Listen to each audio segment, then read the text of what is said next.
أعوذ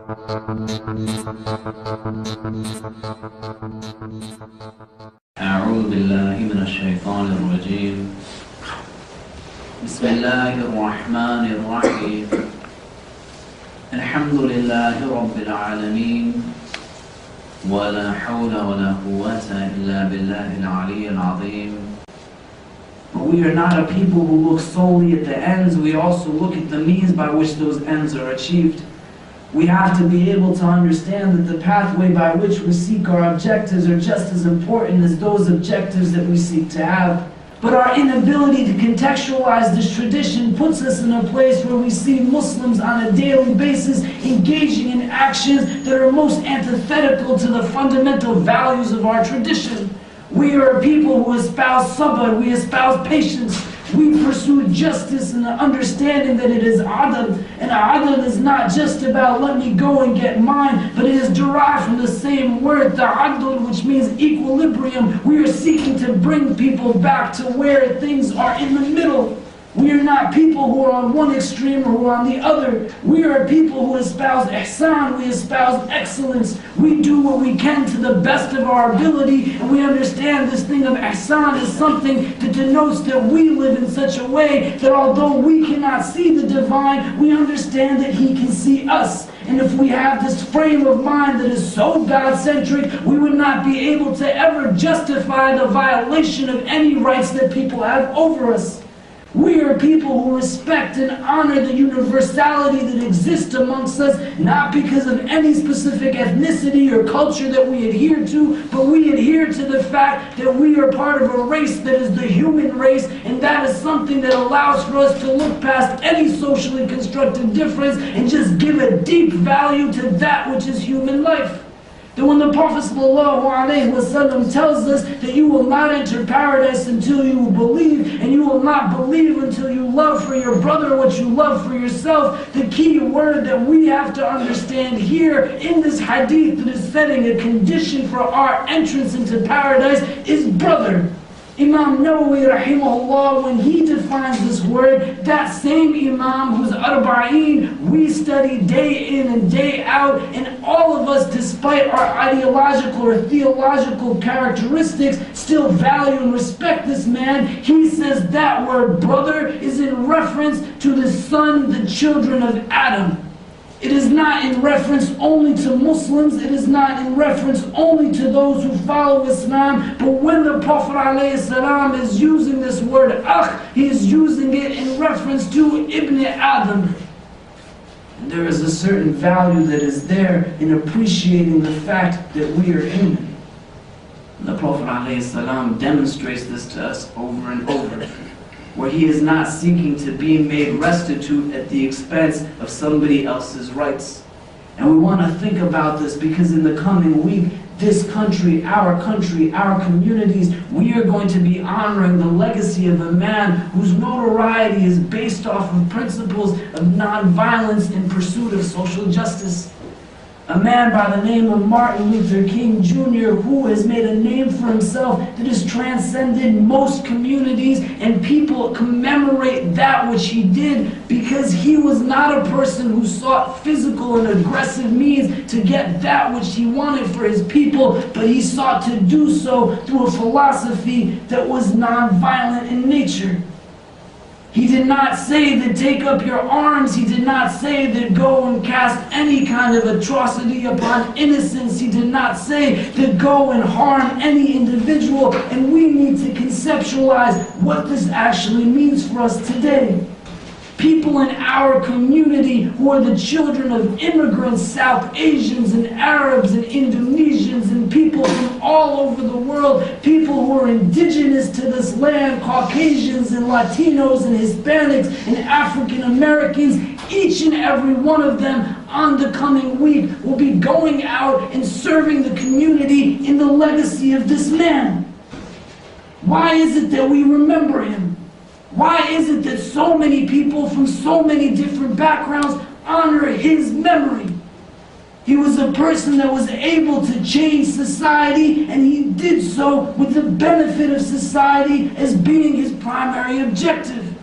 He wasn't going out and encouraging young people or old people that you have been violated in this way and you need to go and do whatever you can by any means necessary. You still have to understand the value of human life. And this espousing of this non-violent tradition is something that we find is elementary in our own tradition. It's something that we find is there, and the Prophet ﷺ displays it and demonstrates it on a regular basis. How is it that today people, when they understand our religion, they equate it to something that is violent in nature? You can go on any search engine on the internet and you type in the words Islam and non-violence and you will get nothing. But if you type in the word Islam and violence, you will get thousands and thousands and thousands of articles that aren't even degrees removed in their relevancy. These are things that say Islam in its default is something that is violent. Where did we make this transition? And how did we get to the place that we are in today? The Prophet ﷺ, he dealt with a community that looked towards aggression as being the solution for its problems.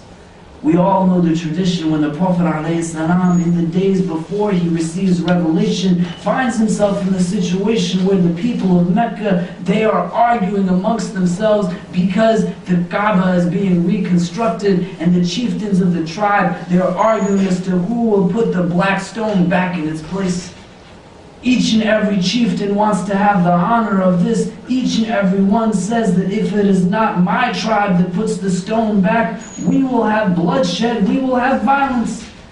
They bring forth pots of blood and they dip their hands into it and they show palms coated with blood to one another, saying that this is what will happen if we are not the ones who will put the stone back. And so they say we need to come to a solution. And they say that the next person who will come in, let them be the person who will give us the advice. And they say to themselves that if the option that this individual presents us with is not something that we agree with, we will just take his life too. And the Prophet ﷺ, he is the person who comes in. And the people, they know him as being the trustworthy one, the honest one. They rejoice when he walks in. When he comes in, he comes up with a solution, and he says that let us place the stone onto a sheet, and we will have each individual tribe represented by a person. They will each grab a hold of it, and together we will lift it into the air. And once they had done this, the Prophet ﷺ, with his own blessed hands, he puts the stone back in the place that it needs to go. But there is an inherent wisdom that we see in his decision. But we also see that the natural reaction of the rest of the people of Mecca when they are trying to get that which they want is to go towards the most aggressive and violent means necessary. You give me what I want or I will hurt you. You give me what I want or I will do whatever I can to take it from you. I will take your life. I will take everything that is within your possession. This is the natural reaction of the people of Mecca.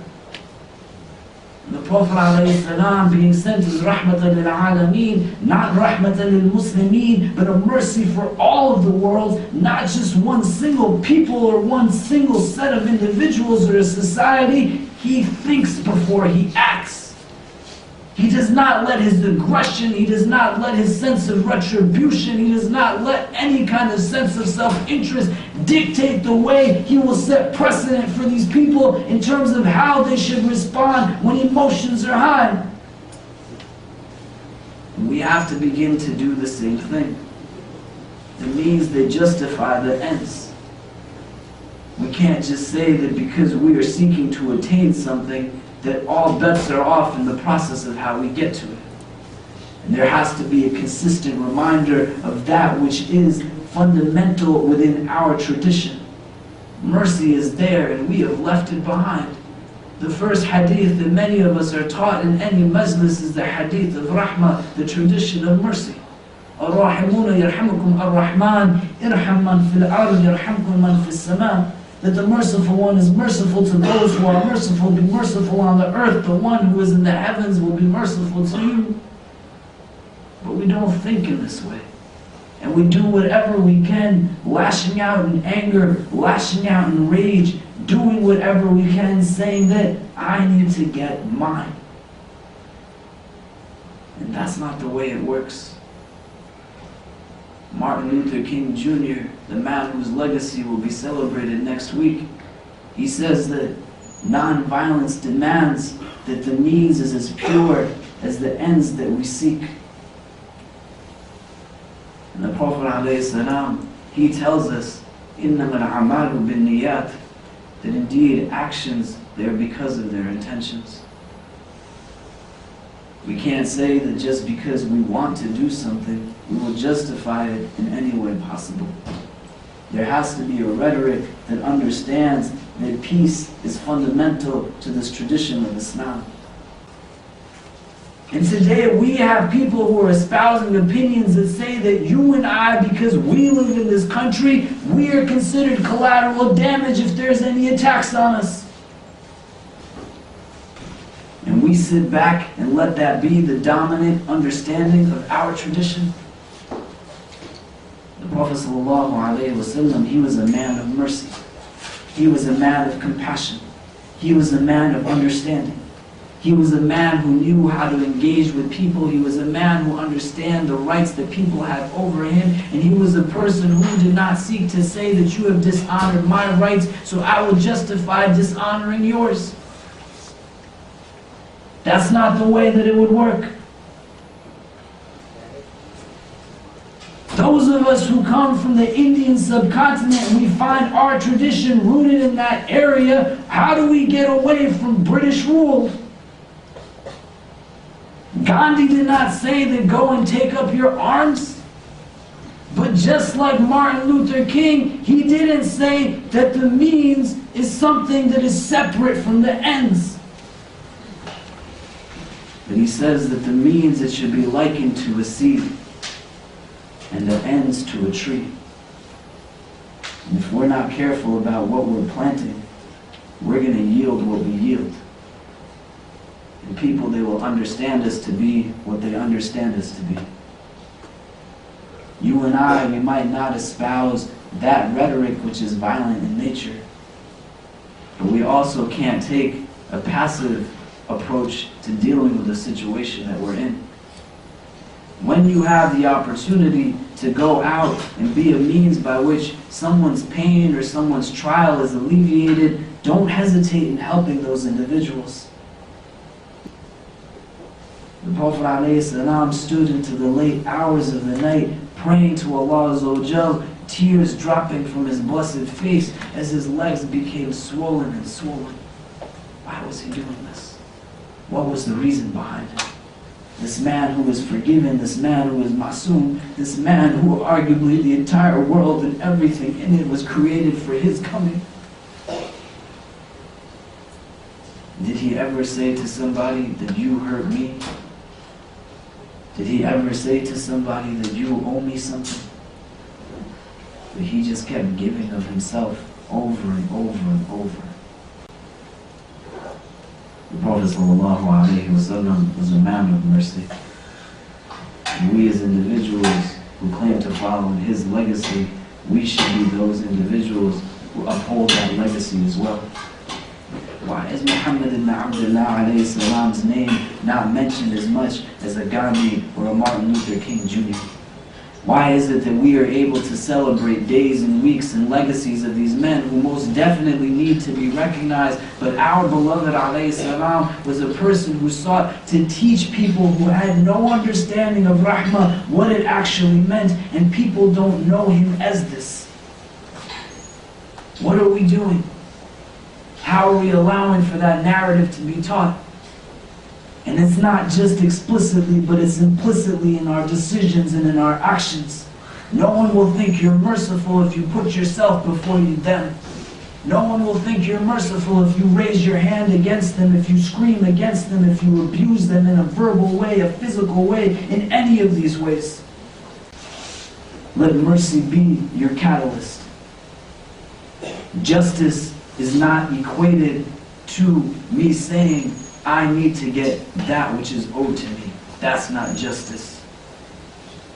And if we think only about ourselves first, before we think about everyone else, we will find ourselves to be in this place more days than we should be if we sought to do everything that we actually could to remedy the situation.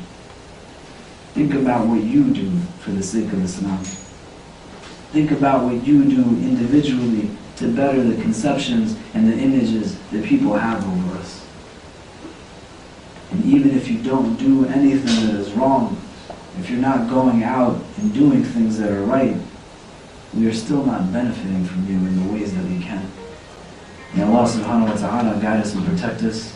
May He bless us with knowledge that benefits us. May He bless us with the tawfiq to understand and implement that knowledge into our daily lives. And may He guide and bless us all. Wallahu ta'ala alam wa billahi tawfiq. Wassalamu alaikum wa rahmatullahi ta'ala wa barakatuh.